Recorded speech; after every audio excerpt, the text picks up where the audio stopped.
بسم اللہ الرحمن الرحیم۔ السلام علیکم ناظرین، ایک عابد نے خدا کی زیارت کے لیے 40 دن کا چلہ کھینچا۔ دن کو روزہ رکھتا اور رات کو قیام کرتا تھا۔ اعتکاف کی وجہ سے خدا کی مخلوق سے یکسر کٹا ہوا تھا اور اس کا سارا وقت آہوزاری اور راز و نیاز میں گزرتا تھا۔ 36ویں رات اس عابد نے ایک آواز سنی، شام 6 بجے تانبے کے بازار میں فلاں تانبا ساز کی دکان پر جاؤ اور اپنی مراد پالو۔ عابد وقت مقررہ سے پہلے پہنچ گیا اور مارکیٹ کی گلیوں میں تانبا ساز کی اس دکان کو ڈھونڈنے لگا۔ وہ کہتا ہے کہ میں نے ایک بوڑھی عورت کو دیکھا جو تانبے کی دیگچی پکڑے ہوئے تھی اور اسے ہر تانبا ساز کو دکھا رہی تھی۔ اسے وہ بیچنا چاہتی تھی۔ وہ جس تانبا ساز کو دیگچی دکھاتی وہ اسے تول کر کہتا کہ 4 ریال ملیں گے۔ بوڑھیا کہتی 6 ریال میں بیچوں گی۔ کوئی تانبا ساز اسے 4 ریال سے زیادہ دینے کو تیار نہ تھا۔ آخر کار وہ بوڑھیا ایک تانبا ساز کے پاس پہنچی۔ تانبا ساز اپنے کام میں مصروف تھا۔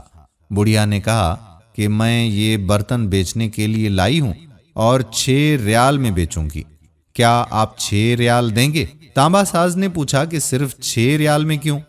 بوڑھیا نے دل کی بات بتاتے ہوئے کہا کہ میرا بیٹا بیمار ہے، حکیم نے اس کے لیے نسخہ لکھا ہے جس کی قیمت 6 ریال ہے۔ تانبا ساز نے دیگچی لے کر کہا کہ ماں، یہ دیگچی بہت عمدہ ہے اور قیمتی بھی ہے، اگر آپ بیچنا ہی چاہتی ہیں تو میں اسے 25 ریال میں خریدوں گا۔ بوڑھی عورت نے کہا کہ کیا تم میرا مذاق اڑا رہے ہو؟ کہا ہرگز نہیں، میں واقعی 25 ریال دوں گا۔ یہ کہہ کر اس نے برتن لیا اور بوڑھی عورت کے ہاتھ میں 25 ریال رکھ دیے۔ بوڑھی عورت بہت حیران ہوئی اور دعا دیتی جلدی سے اپنے گھر کی طرف چل پڑی۔ عابد کہتا ہے کہ میں یہ سارا ماجرا دیکھ رہا تھا۔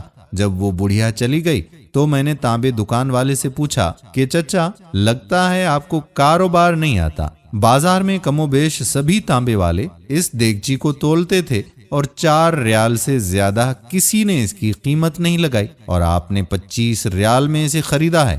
بوڑھا تانبا ساز کہنے لگا کہ میں نے برتن نہیں خریدا، میں نے اس کے بچے کا نسخہ خریدنے کے لیے اسے پیسے دیے ہیں۔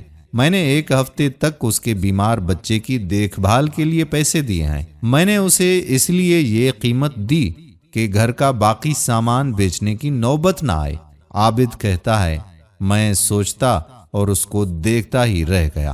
اتنے میں غیبی آواز آئی کہ چلہ کشتی سے کوئی میری زیارت کا شرف حاصل نہیں کر سکتا، گرتوں کو تھامو اور غریب کا ہاتھ پکڑو، ہم خود تمہارے پاس چل کر آئیں گے۔ اللہ کریم ہمیں سمجھ اور خلوص نیتی کے ساتھ عمل کی توفیق عطا فرمائے اور بھلائی کا عمل اپنے ارد گرد سے کرنا چاہیے۔ وما توفیقی الا باللہ۔ ناظرین، ہم امید کرتے ہیں کہ ہماری آج کی ویڈیو بھی آپ کو ضرور پسند آئی ہوگی۔ آنے والی ویڈیو تک اپنا بہت زیادہ خیال رکھیے گا اور اپنی دعاؤں میں اپنے میزبان قادر بخش کلہوڑوں کو ضرور یاد رکھیے گا۔ آنے والی ویڈیو تک اللہ حافظ۔